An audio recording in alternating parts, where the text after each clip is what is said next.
নমস্কার বন্ধুরা, কেমন আছেন সবাই? আশা করি সবাই ভালো আছেন। তো চলে এলাম নতুন একটা রেসিপি নিয়ে। আজকের রেসিপি হলো মুচমুচে খাস্তা ড্রাগন রোল। তো চলুন দেখে নেব এই রোলটা কিভাবে বানাবো আর কি লাগছে এই ড্রাগন রোল বানাতে, দেখে নেব স্টেপ বাই স্টেপ। বাচ্চা থেকে বয়স্ক সবারই পছন্দের রেসিপি ড্রাগন রোল। তো চলুন শুরু করব আজকের রেসিপি ড্রাগন রোল। তো বন্ধুরা, এই রোলটা বানাতে আমার লাগবে এখানে ক্যাবেজ। তো ক্যাবেজটা আমি কেটে নেব, বাঁধাকপি কেটে এটা কুচি, কুচি করে আমি কেটে নেব, দেখুন এমনভাবে। একদম পাতলা, পাতলা করে তারপর ছোট, ছোট করে এটাকে আমি কেটে রেডি করে নেব। খুব সুন্দর একটা রেসিপি বন্ধুরা। আশা করি আপনাদের ভালো লাগবে। আর যদি রেসিপিটা আপনাদের ভালো লাগে তো চ্যানেলটাকে লাইক, শেয়ার, সাবস্ক্রাইব করতে ভুলবেন না। আর নতুন, নতুন রেসিপি দেখতে চ্যানেলটাকে সাবস্ক্রাইব করে রাখবেন আর বেল আইকনটাকে অলে সেট করে রাখবেন। তাহলে কি হবে? আমি যখনই রেসিপি ছাড়বো নোটিফিকেশনটা আপনার কাছে আগে পৌঁছবে। তো দেখুন এমনভাবে কুচি, কুচি করে আমি বাঁধাকপিটাকে কেটে নিয়েছি। আর কেটে নেব ধনেপাতা, কাঁচা লঙ্কা, আদা, রসুন আর পেঁয়াজ, ক্যাপসিকাম। দেখুন সব কাটা আমার রেডি হয়ে গেছে। এবারে আমি চলে যাব পুরটা বানাতে। ড্রাগন রোলের যে পুরটা বানিয়ে নেব। তো পুরটা বানানোর জন্য আমি একটা ফ্রাই প্যান নিয়ে নিয়েছি। তেল দিয়েছি ২ টেবিল চামচ আর দিয়েছি গোটা জিরে। জিরেটা একটু ফ্রাই হয়ে গেলে তারপরে এখানে দিয়ে দেবো আমি পেঁয়াজ, ক্যাপসিকাম। পেঁয়াজটা একটু ভালো করে ফ্রাই করে নেব। ভালো করে একটু পেঁয়াজটা ফ্রাই করে নিয়ে তারপর এখানে দিয়ে দেবো ক্যাপসিকাম, কাঁচা লঙ্কা যেগুলো আমি কেটে রেখেছিলাম সেগুলোকে দিয়ে ভালো করে একটা পুর বানিয়ে নিতে হবে। তো মোটামুটি পেঁয়াজের কালারটা একটু এসে গেলে দিয়ে দেবো এখানে আদা, রসুন। আমি এখানে ১ টেবিল চামচ আদা রসুনের কিমা নিয়েছি। আর লঙ্কাটা নিয়েছি ২ খানা কাঁচা লঙ্কা। লঙ্কাটা আপনি যেমন খাবেন তেমন বুঝে নিয়ে নেবেন। দিয়ে এটাকে ভালো করে একটু ফ্রাই করে নিয়ে তারপরে এখানে দিয়ে দেবো আমি একটা ডিম। ডিমটা অপশনাল, আপনি দিতে পারেন। তো ডিমটা দিলে কি হবে? টেস্টটা খুব সুন্দর হবে। তো ডিমটা দিয়ে একটু ভালো করে ফ্রাই করে নেব পুরটাকে। দেখুন এমনভাবে হালকা একটু গোটা, গোটা থাকবে ডিমটা। দেখতেও সুন্দর লাগবে আর খেতেও খুব মজা লাগবে। একটু ফ্রাই করে নিয়ে তারপরে আমি এখানে দিয়ে দেবো যে বাঁধাকপি কুচিটা করে রেখেছিলাম। সেই বাঁধাকপিটাকে দিয়ে দেবো এখানে। এগুলো আমার ফ্রাই হয়ে গেছে। এবার দিয়ে দেবো বাঁধাকপিটা। আমি এখানে 1/3 বাঁধাকপি নিয়েছি। প্রায় ২০০ গ্রামের মতো বাঁধাকপি আমি এখানে কেটে নিয়েছি। এটাকে দিয়ে ভালো করে ফ্রাই করে নিতে হবে। একটু ভালো করে নেড়ে-চেড়ে তারপরে আমি দিয়ে দেবো এখানে মসলা। মসলা আমি এখানে দিয়েছি বন্ধুরা লবণ স্বাদ মতো। আর দিয়েছি এখানে হলুদ পাউডার 1/2 টিস্পুন। আর দেবো লঙ্কা পাউডার, কাশ্মীরি লঙ্কা পাউডার 1/2 টিস্পুন। দিয়েছি জিরা পাউডার 1/2 টিস্পুন। আর দিয়ে দেবো ব্ল্যাক পেপার পাউডার 1/2 টিস্পুন। দিয়ে সবগুলো দিয়ে ভালো করে একটু মাখিয়ে নেব। দেখুন এমনভাবে ভালো করে একটু মাখিয়ে নিতে হবে। ভালো করে একটু ফ্রাই করে নিয়ে মিডিয়াম হিটে এটাকে ভালো করে ফ্রাই করে নিতে হবে। একটু ভালো করে ফ্রাই হয়ে গেলে তারপরে এটাকে আমি ঢেকে একটু রেখে দেবো। বাঁধাকপির জলটা যতক্ষণ না শুকিয়ে যাবে তো পুরটা ভালো হবে না। তো ঢেকে আমি বাঁধাকপির জলটাকে মেরে নেব পুরো। দেখুন বন্ধুরা, দেখুন আমার বাঁধাকপির জল শুকিয়ে গেছে। এবার আমি এটাকে ভালো করে আরও ২-১ মিনিট ফ্রাই করে নিয়ে তারপরে এটাকে নামিয়ে নেব। তো দিয়ে দেবো এখানে ধনেপাতা। আমি এখানে ২ টেবিল চামচ ধনেপাতা নিয়েছি। ধনেপাতা দিয়ে ভালো করে একটু মিশিয়ে নেব। চাইলে আপনি এখানে গরম মসলাও এড করতে পারেন। তাহলে কী হবে? টেস্টটা খুব সুন্দর হবে। দেখুন বন্ধুরা, আমার পুরটা প্রায় রেডি হয়ে গেছে। এবার এটাকে আমি একটা প্লেটে ঢেলে ঠান্ডা করে নেব। পুরটা যতক্ষণ ঠান্ডা হচ্ছে চলে যাব আমি পরের স্টেপে।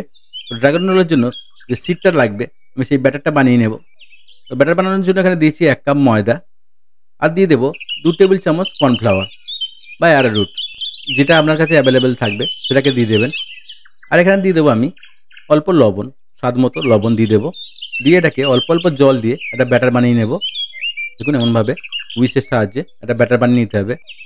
ব্যাটারটা খুব ভালো করে ফেটিয়ে নিতে হবে যাতে কোনো লাম্পস না থাকে। বন্ধুরা, ভালো করে এটাকে আমি আগে ফেটিয়ে রেডি করে নেব। এই ব্যাটারটা খুব মোটা হবে না, খুব পাতলাও হবে না। খুব মোটা হলে কী হবে? রুটিগুলো সব ফেটে যাবে। দেখুন এমনই থাকবে। খুব মোটা না, খুব পাতলা না। তো এমনই একটা ব্যাটার বানিয়ে রেডি করে নেবেন। দেখুন চামচের এপার ওপর দেখা যাবে এমন একটা ব্যাটার। তো বন্ধুরা, ব্যাটার আমার রেডি হয়ে গেছে। এবার আমি সিটগুলোকে বানিয়ে নেব। দেখুন এমনভাবে হালকা একটু ফ্রাই প্যানটা গরম করে সিটগুলো এমনভাবে বানিয়ে নিতে হবে। খুব তাড়াতাড়ি এই সিটগুলো রেডি হয়ে যায়। দেখুন এমনভাবে ফ্রাই প্যানটা মিডিয়াম গরম করে ব্যাটারটা দিয়ে চারদিকে ছড়িয়ে দেবেন, তাহলে ইজি সিটগুলো রেডি হয়ে যায়। দেখুন কি সুন্দরভাবে রেডি হয়ে যাচ্ছে। তেলের দরকার লাগবে না, তেল দেওয়ার দরকার লাগবে না। হালকা খালি তেল দিয়ে একটু ফার্স্ট টাইম তাওয়াটা মুছে নেবেন। দেখুন কত সুন্দর রেডি হয়ে যাচ্ছে। তো আবার আমি দিয়ে দেখিয়ে দিচ্ছি আরও একটা। খুব ইজিভাবে সিটগুলো রেডি হয়ে যায়। দেখুন কত সুন্দরভাবে রেডি হয়ে গেল। তেমনভাবে পুরো সিটগুলোকে রেডি করে নিতে হবে বন্ধুরা। খুব সুন্দর একটা রেসিপি, অবশ্যই বাড়িতে ট্রাই করবেন। আর যদি বাড়িতে ট্রাই করেন, কমেন্টে জানাতে ভুলবেন না রেসিপিটা আপনার কেমন লাগলো। তোমার ড্রাগন রোলের সিটগুলো সব রেডি হয়ে গেছে। এবার আমি এগুলোকে মুড়ে নেব, রোল বানিয়ে নেব। দেখুন খুব পাতলা হয়েছে, খুব সুন্দর হয়েছে সিটগুলো। এবারে আমি যে পুরটা বানিয়েছিলাম, পুরটা দিয়ে এটাকে মুড়ে রেডি করে নেব। তো পুরটা দিয়ে তারপরে আমি যে ব্যাটারটা আমি দিয়ে সিট বানিয়েছি, ওই ব্যাটারটা আমি রেখে দিয়েছিলাম একটুখানি, দিয়ে এটাকে সাইডে লাগিয়ে একটু মুড়ে দিতে হবে। নাহলে কী হবে, তেলে ছাড়লে ছেড়ে যাওয়ার ভয়টা থাকে বেশি। তো দেখুন ওই ব্যাটারটা প্রায় একটু লাগিয়ে দেবো ভালো করে, লাগিয়ে দিয়ে এটাকে ভালো করে সাঁটিয়ে দিতে হবে। দেখুন এমনভাবে। এবার এটাকে আমি মুড়ে রেডি করে নেব। দেখুন কত সুন্দর হবে, এতে কোনো ছাড়ার ভয়ও থাকবে না। দেখুন যত তেলে ছাড়ুন আর যেখানে ছাড়ুন, এতে ছাড়ার ভয় থাকবে না। কত সুন্দরভাবে রেডি হয়ে গেল।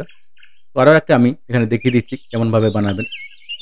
আগে সিটটা নেবেন, সিটটা নিয়ে তারপরে আপনি পুরটা দিয়ে দেবেন। আগে আপনি চিকেনের পুর বানান বা ভেজিটেবল বানান, পুরটা এখানে দিয়ে দেবেন। দিয়ে সাইডে ভালো করে একটু ব্যাটার লাগিয়ে দেবেন, দিয়ে রেখে দু সাইডে মুড়ে তারপরে আর একটু ব্যাটার সামনে লাগিয়ে দেখুন এমনভাবে সামনে লাগিয়ে দেবেন।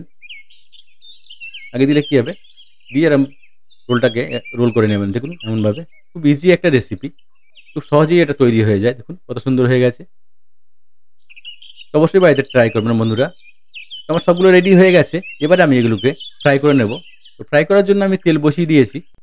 তেলটা একটু গরম হলে আমি একটা একটা করে ছেড়ে দেবো সবগুলো।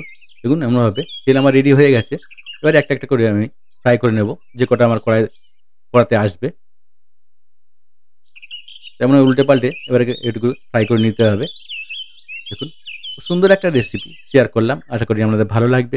যদি আমার রেসিপিটা আপনাদের ভালো লাগে, তো চ্যানেলটাকে লাইক শেয়ার সাবস্ক্রাইব করতে ভুলবেন না। আরও নতুন নতুন রেসিপি দেখতে চ্যানেলটাকে সাবস্ক্রাইব করে রাখুন, আর বেল আইকনটাকে অলে সেট করে রাখুন। তাহলে কী হবে, আমি যখনই রেসিপি ছাড়বো নোটিফিকেশনটা আপনার কাছে আগে পৌঁছবে। দেখুন কত সুন্দর হয়ে গেছে। বাচ্চা থেকে বয়স্ক সবারই পছন্দের এই রেসিপিটা। অবশ্যই বাড়িতে ট্রাই করবেন বন্ধুরা। যদি বাড়িতে ট্রাই করেন, কমেন্টে জানাতে ভুলবেন না রেসিপিটা আপনার কেমন লাগলো। আপনার একটা কমেন্ট আমার ভিডিও বানাতে অনেক সাহায্য করবে। দেখুন কত সুন্দর হয়েছে। তো বাকিগুলোকে আমি এমনভাবে ফ্রাই করে নেব। পুরো ভিডিওটা দেখার জন্য সবাইকে ধন্যবাদ বন্ধুরা। ভালো থাকবেন, সুস্থ থাকবেন। আবার দেখা হবে নেক্সট ভিডিওতে। আর নতুন নতুন কোনো রেসিপি দেখতে চান, অবশ্যই কমেন্টে জানান। সেই সব রেসিপি আপনাদেরকে আমি বানিয়ে দেখাবো। ধন্যবাদ।